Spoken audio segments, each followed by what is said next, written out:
देखो आपने नोटिस किया होगा कि जो डार्क ह्यूमर है, वो बहुत ज़्यादा फ़ेमस होने लग गया और मेनस्ट्रीम चला गया है। अब क्या कहते हैं, आप हर इंस्टाग्राम, हर रील, हर शॉर्ट, हर जगह पे जहाँ पे भी देखो, वो डार्क ह्यूमर मिल ही जाएगा, जबकि पहले नहीं था ऐसा। ये अभी शुरू हुआ है। क्योंकि ये ना अभी जैसे इंडिया में तो राइज़ हो ही रहा है, मतलब देखो बाहरी कंट्रीज़ में ना बहुत टाइम से ना राइज़ हो रहा था। मतलब क्या कहते हैं, बढ़ रहा था, लेकिन अभी इंडिया में भी कुछ 10 साल से, या वैसे तो था पहले भी, लेकिन जो नई जनरेशन है उसमें ज़्यादा फ़ेमस अभी होना शुरू हुआ है। देखो वैसे मुझे कोई दिक्कत है नहीं डार्क ह्यूमर से, मेरा बस ये कहना है कि आप जो डार्क ह्यूमर है, तो वो क्या कहते हैं, काफ़ी बार अच्छा भी हो सकता है। क्योंकि काफ़ी बार क्या होता है कि डार्क ह्यूमर ऐसी बातों पे पॉइंट आउट करता है, ऐसी बातें बोलता है, या मज़ाक-मज़ाक में ऐसी बातों पे क्या कहते हैं लाइट डालता है, जो आप नॉर्मली बात नहीं कर सकते। जो आप क्या कहते हैं सोसाइटी में अगर आप बात करोगे तो आपको चुप करा दिया जाएगा, जबकि डार्क ह्यूमर उन चीज़ों को बाहर लेके आता है, उनको ओपनली डिस्कस करता है और उनको नॉर्मलाइज़ भी कर देता है काफ़ी बार। और देखो मेरा तो ये मानना है कि अगर आप डार्क ह्यूमर को यूज़ कर रहे हो, जब तक आप इसको जोक्स की तरह लोगे और आप उसको जोक ही रखोगे, क्योंकि काफ़ी बार क्या होता है कि लोग ना क्या कहते हैं बहुत ज़्यादा एक डार्क जोक को पकड़ लिया, अब वही बार-बार बोली जा रहे, बोली जा रहे, बोली जा रहे, जिससे हमारी बेइज़्ज़ती होती है वर्ल्ड वाइड, और बाकी चीज़ों में भी हमारा क्या कहते हैं नुकसान होता है। और आपको क्या कहते हैं सोसाइटी में दिक्कत आती है। तो एज़ लॉन्ग एज़ आप उसको क्या कहते हैं थोड़ा कम रखो। डार्क ह्यूमर यूज़ करो, लेकिन कभी-कभी यूज़ रखो और थोड़ा फ्रेंड ग्रुप तक रखो। ये नहीं कि हर जगह ही अपना मुँह खोल दिया। कहीं की जगह पे ठीक है, हर जगह मत मुँह खोलो डार्क ह्यूमर से। फिर ठीक है। लेकिन दिक्कत क्या हो गई है कि आजकल डार्क ह्यूमर इतना ज़्यादा फ़ेमस हो गया है ना, क्योंकि अब ये मेनस्ट्रीम चला गया है और हर कोई यूज़ कर रहा है, तो जो उसका चार्म था ना डार्क ह्यूमर का, कि जो मज़ा आता था डार्क ह्यूमर में, वो चीज़ खत्म हो गई है। क्योंकि दिक्कत क्या होती है कि जो डार्क ह्यूमर होता है ना, उसमें आप कोई ऐसी बात बोलते हो इससे सारे लोग चौंक जाते हैं कि अरे भाई इसने ये क्या बोल दिया, इसने क्या, इसकी हिम्मत भी कैसे होगी, इसने कैसे बोल दिया भाई ये बात? इसको क्या कहते हैं, बिल्कुल शर्म नहीं आई? मतलब बिल्कुल आपने कोई ऐसी स्टेटमेंट बोल दी, या आपने ऐसा कुछ बात कर दी जो बिल्कुल ही टैबू है कि ये तो बात करनी ही नहीं। कि भाई इसके बारे में बात कैसे कर दी? इससे देखो होता क्या है, क्या कहते हैं कि क्योंकि जो शॉकिंग स्टेटमेंट्स थी ना पहले, जो शॉकिंग स्टेटमेंट जो लोग ऐसे बोल रहे थे डार्क ह्यूमर से, जब वो चीज़ फेमस हो जाती है, जब डार्क ह्यूमर फेमस हो जाता है तो हर कोई उसे बोलने लगता है। और जब कोई हर कोई उसे बोलने लगता है तो वो चीज़ ना क्या कहते हैं उसकी जो पावर थी वो लूज़ हो जाती है। क्योंकि अगर उसको हर कोई बोलेगा तो वो जो चीज़ रेयर थी बोलना, अब वो कॉमन हो गई है, तो अब वो रेयर नहीं रही है, वो शॉकिंग नहीं रही। तो जो डार्क ह्यूमर था वो मज़ा ही नहीं आता। फिर क्या फ़ायदा ना डार्क ह्यूमर का? क्योंकि वो चीज़ ही शॉकिंग के लिए थी कि आप ऐसी चीज़ बोल रहे हो जो कोई नहीं बोल रहा है। अब सारे लोग ही वही सेम चीज़ बोल रहे हैं, तो वो चीज़ क्या कहते हैं शॉकिंग रही नहीं। पर आपके काफ़ी बार ऐसा होता है कि कोई जब डार्क ह्यूमर या एजी वाली जोक्स मारने मारने की कोशिश करता है तो वो क्रिंज ज़्यादा लगता है। क्योंकि हर कोई कर रहा है। अगर वो अकेला कर रहा होता तो कोई बात नहीं। अब जैसे मान लो स्कूल में आपका एक क्लाउन हो, जैसे क्या कहते हैं काफ़ी बार बोलते हैं स्कूल क्लाउन, कि एक बंदा है वो शरारतें कर रहा है, क्लास डिस्टर्ब कर रहा है, थोड़ा-सा हँसी ऐसी बातें बोल रहा है जो और कोई स्टूडेंट की हिम्मत नहीं है बोलने की। तो आपको अच्छा लगेगा। लेकिन अगर हर कोई ऐसा करने लग गया तो दिक्कत आ जाती है। क्योंकि वो चीज़ जब क्या कहते हैं मॉडरेट तरीके से कही जाए तो सही रहती है। ऐसे ही डार्क ह्यूमर है।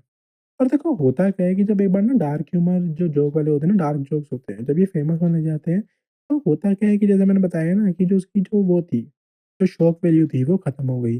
तो अब क्या करेंगे कि लोग कहेंगे अच्छा ये चीज़ डार्क थी ना, अब मुझे यानी और डार्क जोक बोलना पड़ेगा। जितना मैं डार्क जोक बोलूँगा उतना मुझे शॉकिंग आएगी, और ये चीज़ ये चलती रहती है, खत्म नहीं होती। क्योंकि अगर आप एक चीज़ जैसे आपने ये नोटिस किया होगा कि काफ़ी साल पहले या अभी रिसेंट में भी टाइम में ही आपने देखा होगा इंस्टाग्राम पे या क्या कहते हैं यूट्यूब पे लोग ऐसे 9/11 के जोक कर रहे हैं, एन वर्ल्ड के जोक कर रहे हैं और तरीके के जोक कर रहे हैं।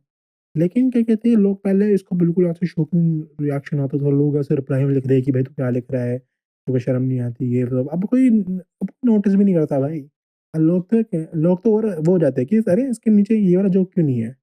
क्योंकि वो इतना कॉमन हो गया ना, उसको इतना ज़्यादा स्पैम कर दिया, उसको इतना ज़्यादा यूज़ कर दिया कि अब उसकी कोई वैल्यू नहीं रह गई। अब वो मैटर नहीं करता। तो लोग क्या करते हैं कि और डार्क यूज़ करने की कोशिश करते हैं। तो भाई कुछ-कुछ तो इतने डिस्गस्टिंग चीज़ें बोल देते हैं ना, मतलब भाई मतलब वो इतनी ज़्यादा डिस्गस्टिंग, भाई कुछ-कुछ तो इल्लीगल चीज़ें बोल रहे हैं। मैं बता रहा हूँ लोगों को पता नहीं है। मतलब क्या कहते हैं अंडर एज चिल्ड्रन और या ऐसे-ऐसे लोगों की वीडियो के नीचे ये गंदे-गंदे कमेंट कर रहे हैं और उसको क्या इसको जस्टिफाई कर रहे हैं कि ये तो डार्क ह्यूमर है। अरे डार्क ह्यूमर नहीं है भाई, वो तुम्हें जेल में डाल दिया जाएगा तो हमें सरकार के द्वारा, ऐसी बातें करोगे तो। और भाई होता क्या है कि डार्क ह्यूमर काफ़ी बार जो हॉरिबल सिचुएशंस होती है, उस पे जोक बनाने की कोशिश करती है।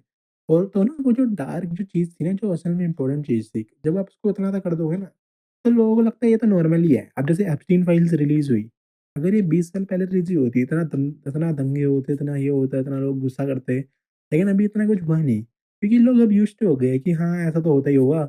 लोगों ने इतने-इतने जोक बना लिए, मीम बना लिए, ये कर लिया, वो कर लिया, तो अब लोगों को फ़र्क नहीं पड़ता। तो काफ़ी सारी जो चीज़ें थी, आपने उसको इतना तो मीम कर दिया ना, जैसे सेल्फ हार्म के ऊपर, क्या कहते हैं, सेल्फ हेट के ऊपर वो इतना ज़्यादा नॉर्मलाइज़ कर दी गई कि अब लोगों को फ़र्क ही नहीं पड़ता। अब मतलब क्या कहते हैं, अब आप क्या कहते हैं, अगर आप कहीं पे बोलने जाओगे ना कि मेरे साथ ये दिक्कत है, मुझे ऐसी दिक्कतें आ रही है, तो आपको लोग मज़ाक उड़ा के आपको कहेंगे, "है यार, सब मुझे भी दिक्कत है, सबको दिक्कत है।" तो आपको जो हेल्प मिल सकती थी सोसाइटी के द्वारा, वो नहीं मिल रही अब। लेकिन इससे ये एक अच्छी बात हुई है डार्क ह्यूमर की वजह से, क्या कहते हैं कि सिंस डार्क ह्यूमर बहुत ज़्यादा बढ़ गया था ना, जैसे इंडिया में भी अभी बढ़ रहा है, अभी भी ये पूरा नहीं बढ़ा है। लेकिन बाहर की काफ़ी सारी कंट्रीज़ में एक नई वेव आई है, जिसमें उनका कहते हैं डार्क ह्यूमर से अपोज़िट वो व्होलसम मीम्स और बाकी अच्छी जो चीज़ें हैं, कि बीइंग गुड या ऐसी चीज़ों में ज़्यादा घुस जा रहे हैं। जैसे फॉर एग्ज़ाम्पल, ये तो चलो डार्क ह्यूमर वाली बात हो गई, लेकिन जो डार्क ये कहते हैं काफ़ी ज़्यादा ना, ये भी एक वेव आई थी कि लोग डार्क चीज़ें, एजी चीज़ें, ये सारी चीज़ें बुरी, बुरी, बुरी, कि सुपर हीरो है, अगर वो बैड होगा तो कैसा होगा? तो अभी रिसेंटली जैसे कि कहते हैं वो मूवी आई थी सुपरमैन की, तो एक मीम बड़ा फेमस हो गया था, कि स्टारमैन मीम। जो सुपरमैन है वो जेन्युइन एक अच्छा पर्सन है। तो जितनी भी क्या कहते हैं जो डार्क मूवीज़ थी ना, लोग अब वो कह रहे हैं कि यार मुझे ये नहीं देखना, मुझे एक होलसम कैरेक्टर देखना है जो ह्यूमन लगे मेरे को और जो अच्छे काम करे। कि जो हमारा मेन हीरो है वो क्या कहते हैं एंटी हीरो ना होए, वो एक अच्छा पर्सन होए, कि लोगों को भी ऐसी चीज़ें ज़्यादा पसंद आ रही है। और डार्क ह्यूमर के साथ भी यही हो रहा है कि अब लोगों को अच्छे जोक ज़्यादा पसंद आ रहे हैं। क्योंकि सिंस अब वो चीज़ रेयर हो गई है, तो लोग उस चीज़ की तरफ जा रहे हैं और ये चीज़ साइकिल चलती रहेगी। और जो जैसे ही होलसम मीम वापस फेमस हो जाएगी तो डार्क ह्यूमर की वैल्यू बढ़ जाएगी और लोग डार्क ह्यूमर को ज़्यादा अट्रैक्टिव समझेंगे।